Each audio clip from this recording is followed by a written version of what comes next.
I think you should let me run the country. You run CNN. All right. And if you did it well, your ratings would be much better. If I may Okay, ask that's one other enough. question, Mr. President, if I may ask Peter, one go other ahead. question, are you worried? That's enough. That's Mr. enough. President, I That's was going enough. to ask one of the other folks. That's enough. Pardon me, ma'am. Mr. Excuse President, me. That's enough. Mr. President, I had one other Peter, question, let's if go. I may ask, on the Russia investigation. Are you concerned that you may have? I'm not concerned indictments- about anything with that you the may have Russian indictments coming investigation down? because it's a hoax. Are you- That's enough. Put down the mic. Mr. President, are you worried about indictments coming down in this investigation? Mr. President. I'll tell you what, CNN should be ashamed of itself having you working for them. You are a rude, terrible person. You shouldn't be working for CNN. What's up, everyone? Today, we're diving into one of the most explosive moments in White House press conference history. That infamous showdown between President Trump and CNN's Jim Acosta that had everyone talking. This wasn't just any exchange. This was political theater at its finest, showing exactly how the relationship between Trump and the mainstream media had completely fallen apart. By the end of this video, you'll understand why this moment went viral and what it really tells us about the media landscape during Trump's presidency. Let's break it down. Thank you, Mr. President. I wanted to challenge you on one of the statements that you made in the tail end of the campaign in the midterms. That Here we go. If you don't mind, Mr. President, Come on. that this caravan was an invasion. As you know, Mr. President, I consider it to be an invasion. As you know, Mr. President, the caravan was not an invasion. It's a group of migrants moving up from Central America towards the border with the U.S. Thank you for telling me that. I appreciate it. Why did you characterize it as such? Because I consider it an invasion. You and I have a difference of opinion. But do you think that you demonized immigrants in Not this at all. election No, not to at all. try to keep I want them to come into the country, but they have to come in legally. You know, they have to come in, Jim, through a process. I want it to be a process, and I want people to come in, and we need the people. Your You know, campaign. Wait. You know why we need the people, don't you? Because we have hundreds of companies moving in. We need the people. But your campaign had an ad showing migrants climbing over walls and so on. Well, that's true. But They weren't actors. They're not going to be doing that. They weren't actors. Well, no, it's true. Do you think they were actors? They weren't actors. They didn't come from Hollywood. Right. These were people. This was an actual, it happened a few days ago. And they're hundreds of miles away, though. They're hundreds and hundreds of miles away. That's not an invasion. Honestly, I think you should let me run the country. You run CNN. All right. And if you did it well, your ratings would be much better. If I may ask one other enough. question, Mr. President. If I may ask Peter, one other go ahead. question, are you worried? That's enough. That's enough. Mr. President, I was going to ask one of the other folks. That's enough. Pardon me, ma'am. Mr. Excuse President, me. That's enough. Mr. President, I had one other Peter, question, let's if go. I may ask, on the Russia investigation. Are you concerned that you may have? I'm not concerned indictments- about anything with that you the may have Russian indictments coming investigation because it's a hoax. That's enough. Put down the mic. Mr. President, are you worried about indictments coming down in this investigation? Mr. President. I'll tell you what, CNN should be ashamed of itself having you working for them. You are a rude, terrible person. You shouldn't be working for CNN. Go ahead. I think that's unfair. You're a very rude person. The way you treat Sarah Huckabee is horrible. And the way you treat other people are horrible. You shouldn't treat people that way. Go ahead. Go ahead, Peter. Go ahead. In Jim's defense, I've traveled with him and watched him. He's a diligent reporter who busts his Well, I'm butt not a like the big rest fan of of us. yours either, so I understand. to be honest. So let me ask you a question if I can. You repeatedly said... You aren't the best. Mr. President, you repeatedly, over the course of the... Okay, just sit down, please. Well, when you report fake news, when you report fake news, which CNN does a lot, you are the enemy of the people. Go ahead. Mr. President, over the course of the last several days of the campaign, sir, at the end of the campaign, you repeatedly said that Americans need to fear Democrats. You said Democrats would unleash a wave of violent crime that endangers families everywhere. Why are you pitting Americans? Why are you pitting Americans against one another, sir? Peter, what are you trying to be him? No, Peter, I'm just asking the question. Let me just tell you, very simple, because they're very weak on crime. Because they have often suggested, members and people within the Democrat Party at a high level have suggested getting rid of ICE, getting rid of law enforcement. That's not going to happen, okay? We want to be strong on the borders. We want to be strong on law enforcement, and I want to cherish ICE because ICE does a fantastic job. So, what they do for us is it's so unrecognized how good a job they do.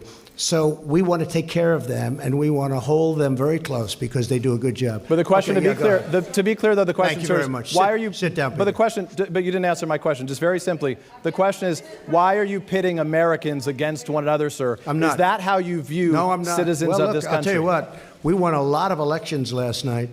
We did very well last night. But in many ways, I think it it's divided going the to country. I think it's going to have a very positive impact. I watched NBC this morning. They didn't report it exactly correctly, but that's, that's the fact with NBC. Nothing I can do about that. But I want this country to have protection. We want security in our country. I want security, Peter. I mean, you maybe don't think it's so important. And I think when you don't have it, you are indeed unleashing crime. I feel that. Go You ahead. said you would sign an executive order on birthright citizenship. Are you still going to sign the executive order on birthright citizenship You'll this ask week? me that question a little bit later. Go ahead. Okay. Go ahead, sure. Thank you, Mr. President. The investigation by the special counsel Robert Mueller has been going on since last spring. It's been over your It's been head. a long time. Yeah, it's been over your head, over Republicans' head, during the midterms as well. Is this an opportunity for you, Mr. President, to end that investigation? Would you consider removing Mr. Mueller from his position? I could have ended it any time I wanted. I didn't. And there was no collusion. There was no anything. I didn't. They went after hackers in Moscow. I don't know about that. They went after people with tax problems from years ago. They went after people with loans and other things. Had nothing to do with my campaign. This is a investigation where many, many millions of dollars has been spent, and there's no collusion. It was supposed to be on collusion. There's no collusion, and I think it's very bad for our country. I will tell you. I think it's a shame. And a poll came out today, by the way, from NBC, or at least I saw it on NBC, where a majority of the people do not agree with the Mueller investigation, or it wasn't approved. They have approval and disapproval, and it had a much higher disapproval. It should end, because it's very bad for our country. So if it's bad... And I'm not just talking about the tremendous expense. And the other thing is they should look at the other side also. They only look at one side. They're not looking at all of the things that came up during this investigation. They don't do that. They should also get people that can be fair, not 13 or 14 or 17. I call them the angry Democrats. They are angry people. And it's a very unfair thing for this country. It's a very, very, forget about unfair to me, it's very bad for our country. Okay. So, Mr. President, if it's Go ahead. Mr. No, President, no. just wait, Please. just a moment. If it's unfair to the country and it's costing millions of dollars, why don't you just give him the end mic, it? please? I've answered the question. Okay. Go ahead, take the Well, I'll give you voters. I will give you voter suppression.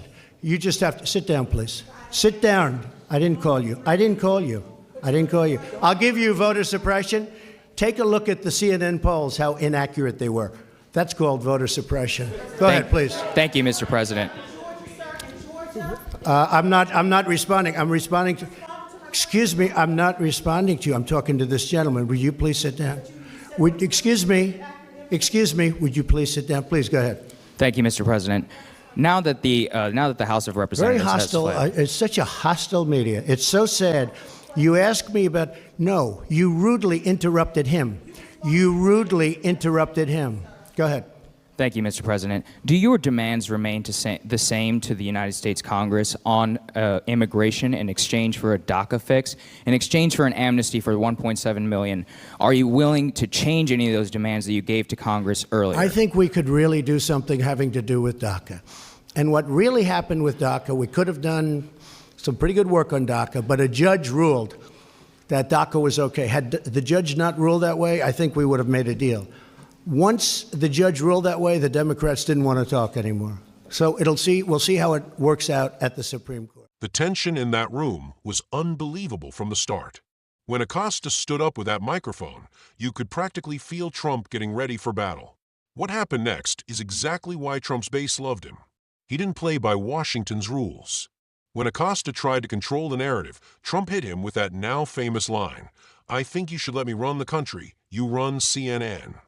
And he didn't stop there. He went straight for CNN's ratings, twisting the knife with surgical precision. But here's where it gets interesting. Notice how Acosta refused to give up the mic? That's when Trump started repeating, "That's enough," over and over. The power dynamic was on full display. Trump, the president, basically commanding a reporter to stop talking, something we just didn't see from previous administrations. Then Trump escalated in a way that shocked even seasoned political observers. He called Acosta a rude, terrible person who shouldn't be working for CNN, right to his face. He even said CNN should be ashamed for employing him. This wasn't just about disagreeing with questions anymore. This was personal. And it shows exactly how Trump operated. He didn't just challenge ideas, he went after individuals directly. No filter, no presidential politeness, just raw confrontation. The room was stunned.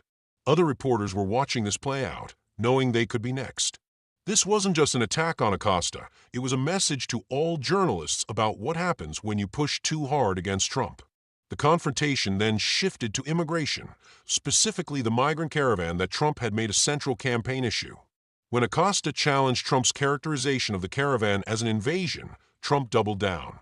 This moment perfectly captures the fundamental disagreement between Trump and mainstream media on immigration. What's fascinating is how Trump maintained his position without backing down an inch. "I want them to come into the country, but they have to come in legally," he insisted.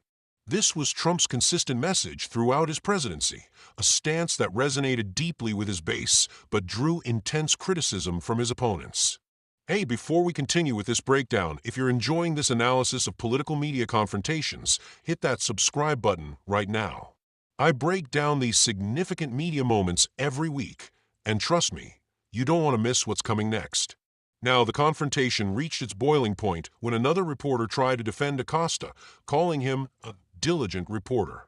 Trump immediately shut that down, saying he wasn't a big fan of that reporter either. Then came perhaps the most revealing moment. Trump declared CNN fake news and stated that when media reports fake news, you are the enemy of the people. This wasn't just another Trump insult. This was his entire media philosophy condensed into one explosive statement. This is when the press conference truly descended into chaos. Trump was commanding reporters to sit down, accusing them of hostility, while journalists kept trying to ask questions about the Russia investigation. When pressed about the Mueller investigation, Trump's demeanor changed noticeably.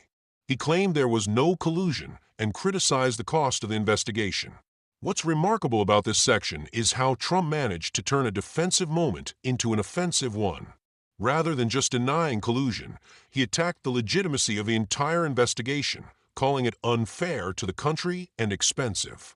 This strategy of counterpunching became Trump's signature move throughout his presidency. Never defend, always attack. And this confrontation with Acosta showcased that approach perfectly. This single exchange between Trump and Acosta encapsulated everything about Trump's relationship with the media. The personal attacks, the accusations of fake news, the refusal to back down, and the complete disregard for traditional press conference decorum. Love him or hate him, Trump fundamentally changed how presidents interact with the press.